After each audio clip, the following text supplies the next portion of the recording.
Məsələ həqiqətən də çox ciddidir. Bir qruplaşma düşünün, milli və mənəvi dəyərlərə, dinlərə söyüşlər yağdırır, bəzən dələduzluq edərək bank kartlarınızdakı pulları oğurlayır, bəzən də ki bu ən pisidir, gənc qızlara şantajlar edərək onların intihar etməsinə səbəb olur. Bütün bunlarla da kifayətlənməyib, çox daha betər, qaranlıq və çirkin əməllər törədirlər. İnternetdə görmüş olduğunuz və ağlınıza sığmayan bəzi cinayətlər bəlkə də bu qrupların üzvləri tərəfindən törədilir. Bir də utanmadan mənə saxta kömək mesajı yazaraq dolayısıyla öz çirkin qruplarına reklam olmağımı hədəfləyirlər. Düzü mən bunu anlaya bilməyəcək qədər saf deyiləm. Qruplarınızın adları bu videoda gizli qalacaq, amma lazımi qurumlarla çoxdan paylaşmışam. İncitdiyiniz bütün məsum insanlar üçün gec-tez cavab verməli olacaqsınız. Çünki hər şeyi bu videoda ifşalayacağam. Əməyimin qarşılığı olaraq kanala abunə olub videoya like ataraq dəstək ola bilərsiniz. İnterneti bilirsiniz, burada bütün proqramlar insanların onu istifadə etmək məqsədinə görə dəyişir. Proqramdan yaxşı və ya pis məqsədlərə görə istifadə etmək hər kəsin öz seçimidir. Discord da buna qurban gedən proqramlardan biridir. Çünki bu şərəfsizlər bütün çirkin əməllərini bu proqram üzərindən həyata keçirirlər. Instagram, WhatsApp, Facebook kimi proqramlara nisbətən Discordun içərisindəki çeşidlilik daha çoxdur. İstədiyin məqsədə uyğun yazılı və səsli söhbət kanalları yarada və bu kanallardan istədiyin tərzdə istifadə edə bilirsən. Və ən önəmlisi, bu kanallar nə qədər qaranlıq olursa olsun, bu tamamilə gizli saxlanılır. Çünki Discord istifadəçilərinin məlumatlarını hər nə olursa olsun dövlətlə belə paylaşmır. Bu səbəbdən ailəsi tərəfindən qayğısız böyüdülən və cəmiyyətdə uğursuz olub, özünü sosial şəbəkələrdə insanlara hədə-qorxu gələrək güc sahibi hesab eləyən bu şərəfsizlər burada həddindən artıq sərbəstdilər. Bu qansızlar üçün ailələrinin, dinlərinin və ya digər mənəvi dəyərlərin heç bir önəmi yoxdur. Qruplarında günün 24 saatı bir-birlərinin bütün dəyərlərinə və dinlərə, dini şəxslərə söyüşlər söyür, hətta səs otaqlarında bir araya gələrək dinlərin müqəddəs kitablarını alçaldaraq bunları əyləncə hesab edib paylaşırlar.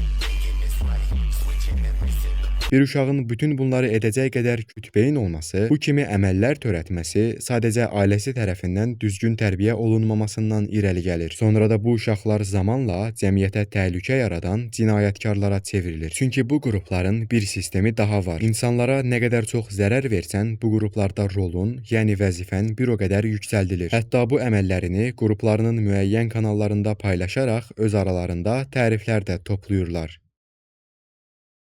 Əgər qanunlar icazə versəydi, bu insanlar haqqında çox daha ağır danışardım. Bir gerçək daha var ki, Azərbaycanda bu kimi qruplar 3-4 il əvvələ qədər yox idi. Ən azından olsa belə, bu şəkildə açıq-aşkar deyildi. Bu qansızlar çirkin əməllərini əsasən Türkiyə qruplarında türklərlə birlikdə edirdilər. Çünki bu qruplar Türkiyədə çox daha yayğındır. Hətta o qədər yayğındır ki, onların bu qruplarından sadəcə birində 200 mindən çox insan var. Yəni demək istədiyim, bu qanunsuz qrupların bizim ölkəmizə qədər yayılmasının səbəblərindən biri də Türkiyədir. Əsas səbəb bu deyil təbii ki. Məsələ ölkəmizdə belə qansızların var olmasıdır. Türkiyənin ən böyük qaranlıq qruplarından biri də bu qrupdur. Bu qrupa daxil olmaq üçün qrup idarəçilərinin qoymuş olduğu bir neçə çirkin qaydaya əməl etməlisən. Bunlara əməl etdikdən sonra isə bu qrupun bir üzvü ola bilərsən. Bunları anlatmağımın səbəbi var. Çünki bu qrupun qoymuş olduğu qan donduran qaydalar bizim ölkəmizdəki qruplarda da paylaşılır. Yəni qaydalar eynidir.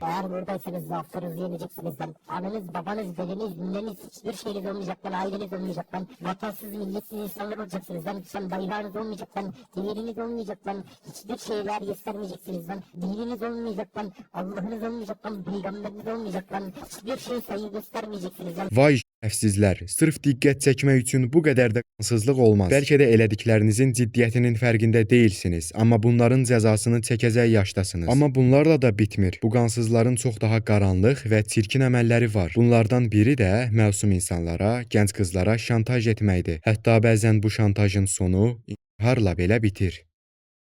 Keçdiyimiz günlərdə 16 yaşlı gənc qızın öz evində intihar etməsi xəbərləri ölkədə gündəm olmuşdu. Bütün sosial şəbəkələrdə paylaşılmış və intihar səbəbinin şantaj olduğu düşünülürdü. Selena ilə birlikdə bunu aydınlatmaq və videosunu hazırlamaq qərarına gəlmiş və bu hadisəni araşdırıb əsl səbəbini tapmışdıq. Səbəb həqiqətən də şantaj idi. Sizlər onun saxta görüntülərini hazırlayıb, qıza bunları yaymaqla hədə-qorxu gəlirdi. Bu şərəfsizin sosial şəbəkələrdəki adı Baş Qaqasel idi. Bəs Baş Qaqasel nə deməkdir? Bu nəyi ifadə eləyir? Qaqasel sosial şəbəkələrdə, əsasən də TikTok TikTokda yaşı çox da böyük olmayan, mənəviyyatsız, qansız, şərəfi olmayanların açdığı bir TikTok səhifəsidir. Bu səhifədə TikTokdakı hər hansısa bir insanın rəqs edərkən və ya normal video çəkərkənki görüntülərini alıb, üzərində gülməli sandıqları alçaldıcı montajlar edərək öz səhifələrində, yəni Qaqasel adlı səhifələrində paylaşır, bir sözlə o insanı məzə edirlər. Baş Qaqasel də bunlardan biri idi və qızın intihar etmə səbəbi məhz bu şərəfsizin hazırladığı saxta şəkillər və ya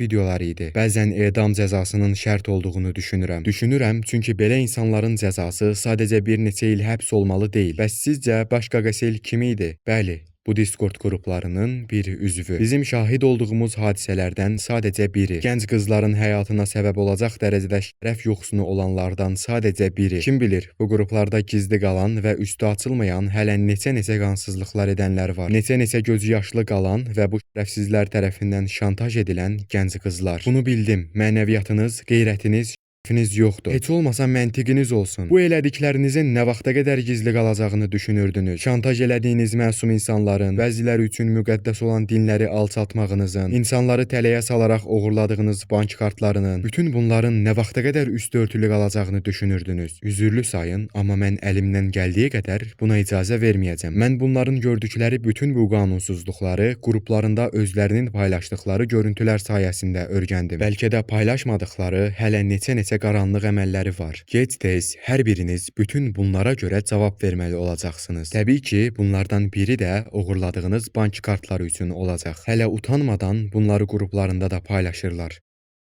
Sizcə bank kartlarınız necə oğurlanır? Əslində bunun bir çox yolları var. Mən ən sadəsini danışacağam. Nəticədə ümumi olaraq sistem belə işləyir. Bu sistemdəki mühim məqam insanları tələyə salmaqdır. İnternetdə saytların birində axtarış edərkən böyük ehtimal bu kimi uduşlara rast gəlmisiniz. Smartfon qazandınız və ya bahalı olan başqa bir şey. Buna inananlar üçün bu uduş çox həyəcanlı və bir o qədər real görünür. Üzərinə kliklədiyinizdə isə sizdən iki şey tələb edilir. Hədiyyəni göndərmələri üçün ev ünvanınızı yazmağınız və kargo pulu olaraq çox kiçik bir məbləğ. Təbii ki, burada ev ünvanı sadəcə uduşu daha realistik göstərmək və aldanan insanı daha da inandırmaq üçün qurulmuş bir tələdir. Əsas məsələ isə ödəniləcək olan kiçik məbləğdədir. Çünki bunu yalnızca rəqəmsal kart vasitəsilə ödəmək olur. Kargo pulunu ödəmək üçün kart məlumatlarınızı yazdıqda isə əslində kartınızı və içindəki bütün məbləği sistemin arxasındakı dələduza təslim etmiş olursunuz. Çünki əslində nə uduş real deyil, nə də ki girdiyiniz o sayt.